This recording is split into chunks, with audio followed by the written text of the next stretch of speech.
All right, welcome into another Harmonious at Lunch. It's lunch for one of us, but not the other one of us. I have a special guest today that I'm super excited to be chatting to. And as you join me, if you're watching this, I'm in a construction zone. So please apologize. I apologize for that.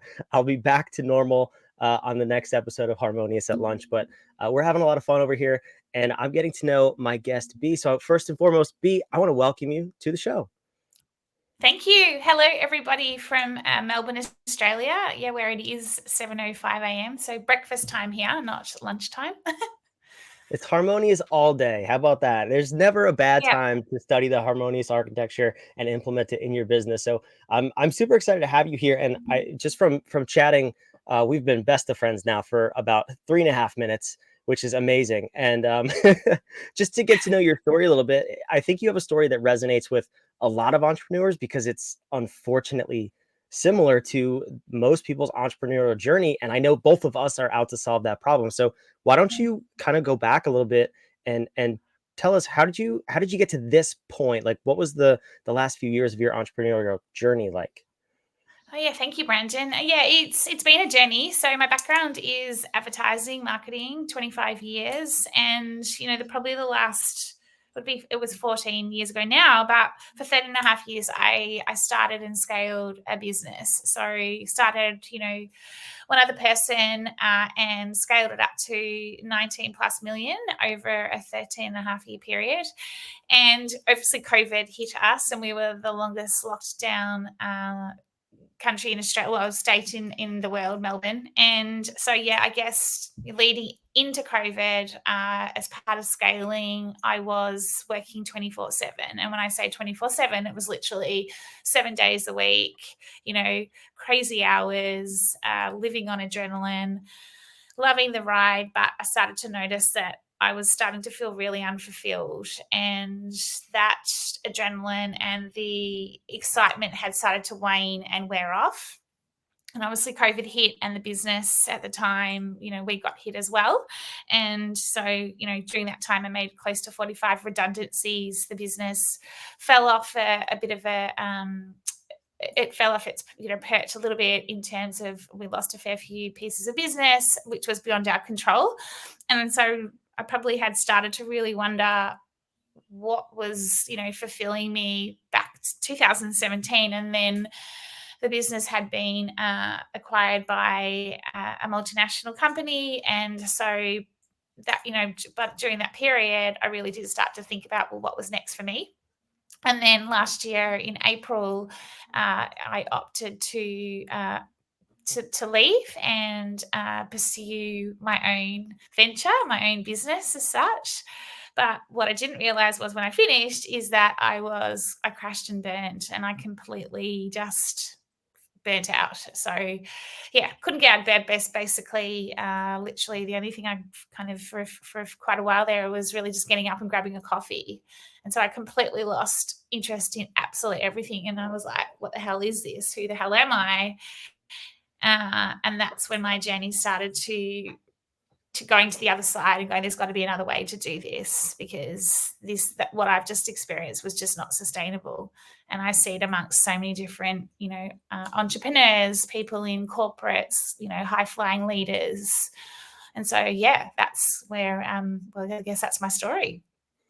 Yeah, and like I said, it's unfortunately not a unique story, but something I love was just from watching you and listening to you describe that journey.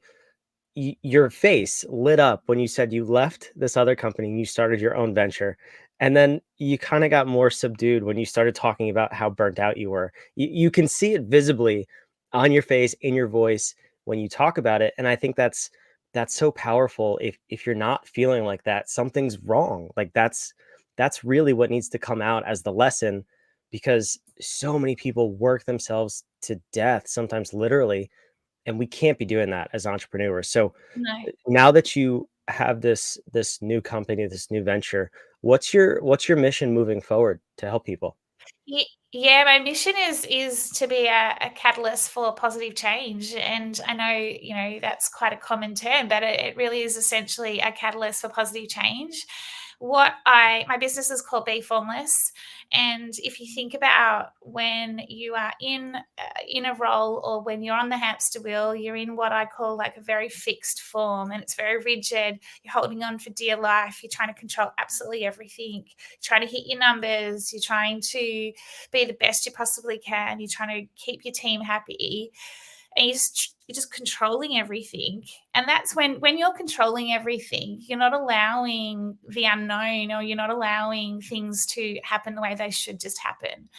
And so that's essentially what was me. My whole life was completely controlled. And so when it became almost out of control, when I finished, and like I literally fell off and jumped off a cliff, as I started to do a lot of research, I've been doing quite a bit of research for the last few years about what I wanted to do.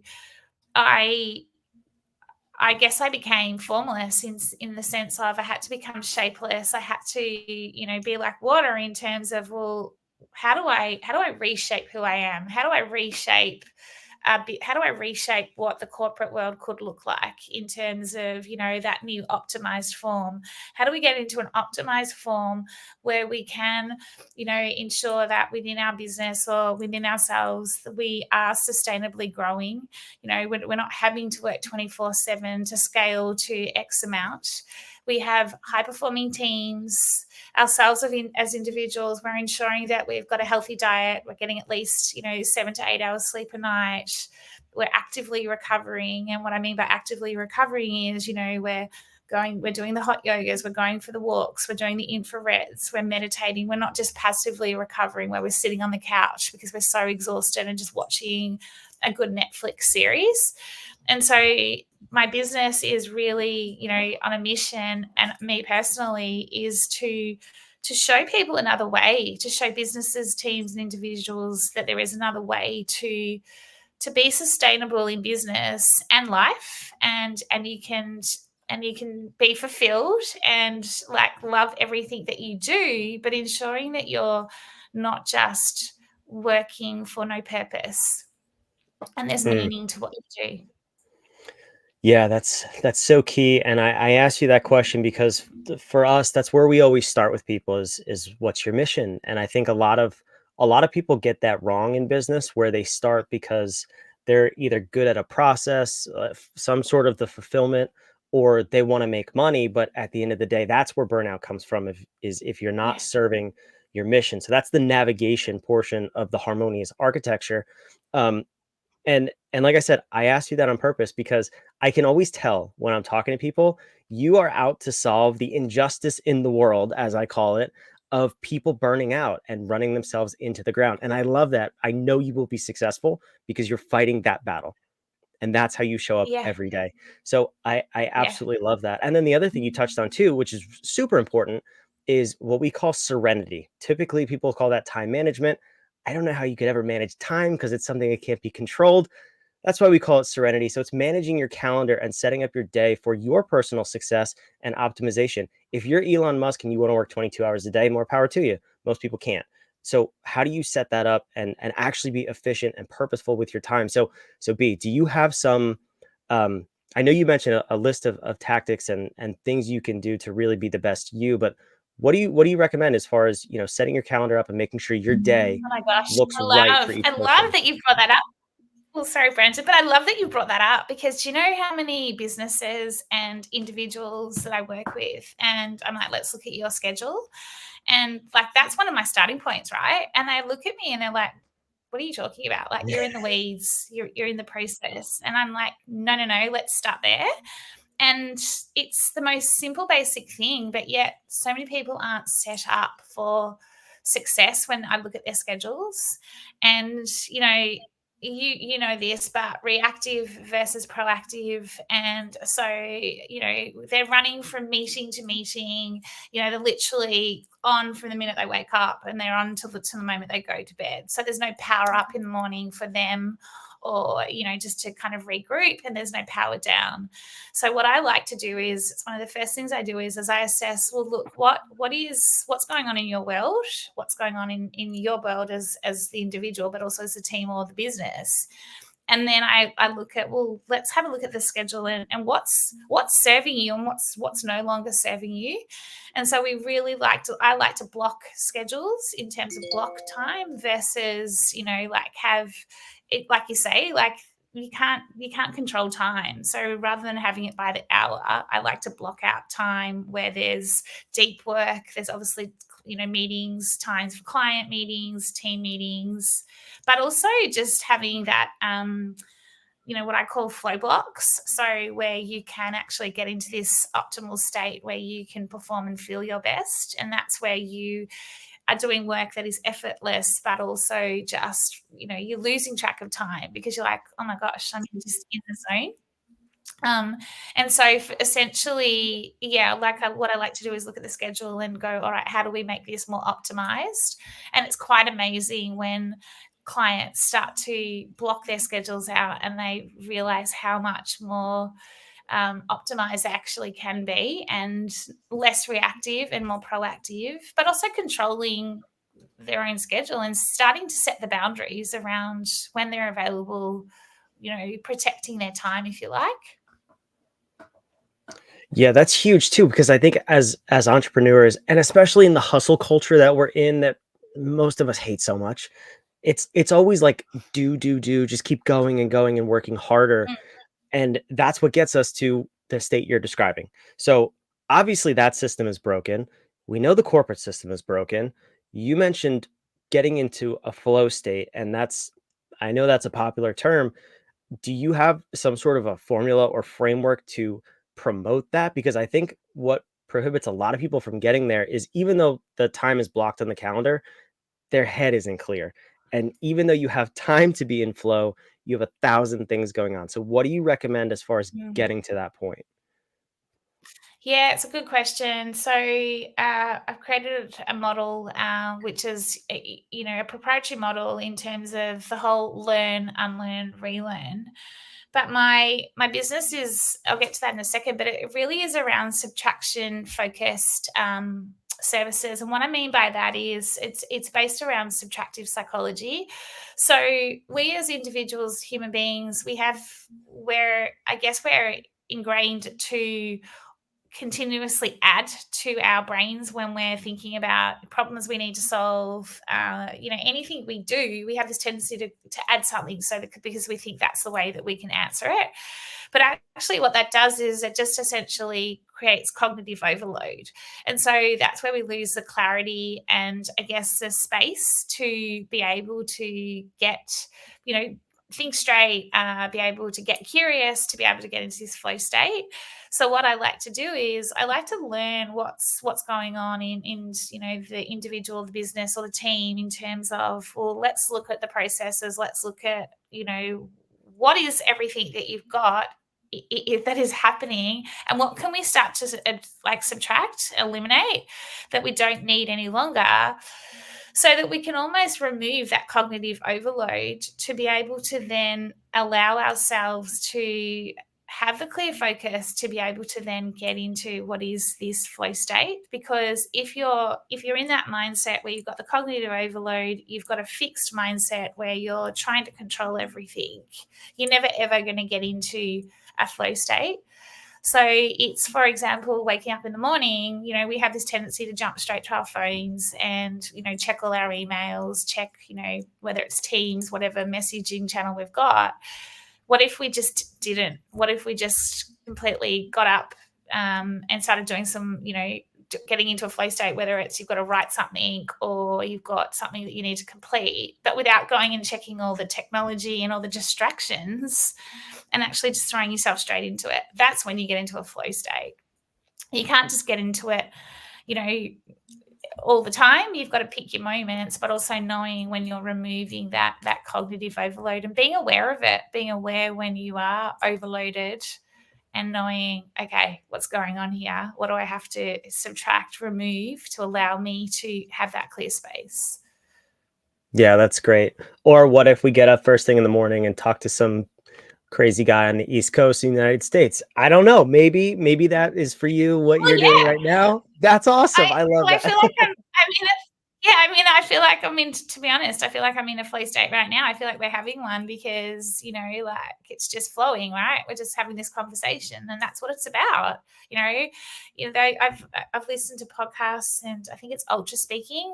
I don't know if you've heard of them, but they're a US based business. But they talk about, I love it. They talk about think before you speak. We're always told speak before you think. So this is where I'm still catching up from the morning, but we're always told to think before you speak, but they talk about speak before you think.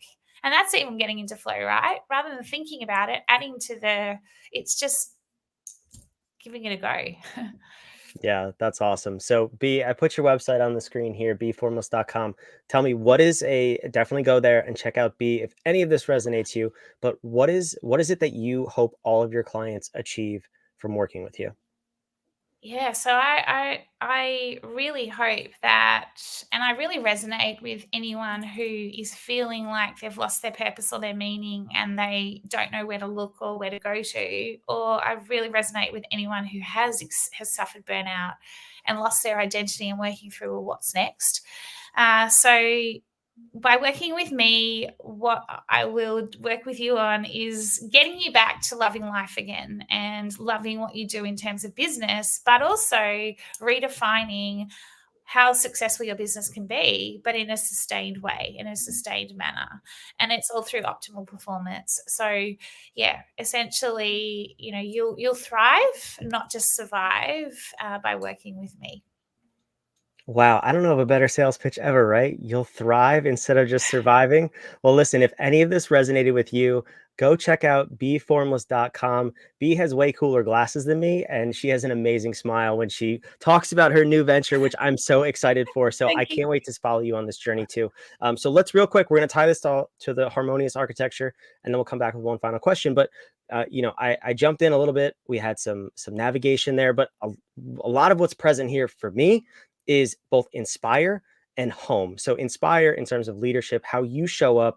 If you're not showing up in your peak self as a leader, how could you ever lead or inspire a team to take action behind you? Whether you have a large team of a couple hundred or you're just managing a couple of VAs, anywhere in that scale, you have to show up and inspire people to take action and chase the mission and vision of the company, which is back to the navigation portion. So if you're feeling any sort of burnout, and listen, I personally have been there too. I know B's story, like I said, it's unfortunately not unique. A lot of people go through this, but you need to figure out how to get past it. And this is a perfect person to Mm, contact if you want to get to that next level. And then also, I mentioned home. Humans optimize in a meaningful environment. So many people go through their days at their jobs and they're just task rabbits and they're completing yeah. checklists over and over with no meaning behind it. Please, for the sake of your team, for the sake of your company, figure out how to optimize yourself and how to optimize your team so that your company can actually make an impact and a meaningful difference in the world. And that's about it. I mean, this conversation really does touch all 10 of the disciplines in the harmonious architecture. So that's why it's so important. And like I said, so many people go through it. So if this resonates with you, please go check out B. Now, just from talking before this show, I know I heard you have a new website launching. Tell us Yeah. what's coming up for you and what you're super excited about over the next couple months, B. Yeah, okay. So like lots actually. Like yeah, so my new website's live in a couple of weeks, and so there'll be a lot more exciting information on my website, but also well, what's coming ahead next year. So unfortunately, oh no, actually, so I'm doing some live events, but I'll also have them live streamed. So that's really exciting. I'm doing a series starting in January of next year, and really just kind of really dialing up and kind of really focusing on getting people to join the Be Formless community so that we can make a difference, and join the mission to make a difference and make positive impact in the world on redefining and reshaping what it is, to live and work in a rapidly changing world. So that's really what I'm excited about. So yeah, lots happening, and yeah, the website going live in 2 weeks will be a game changer with much happening kicking off from January of next year. That's so awesome. Well, thank you for coming on. This has been fantastic and a much needed conversation. So I hope we open some eyes again. if you think you need this. And actually, I have a way that I can tell if you need it. I'll put it on the screen. Go to whatif.com, take our bad assessment. It'll identify if you're weak in leadership, in home, in serenity. If you need help in these areas, I have someone to send you to. Her name's B, and she's been a phenomenal guest. So thank you again, B, for coming.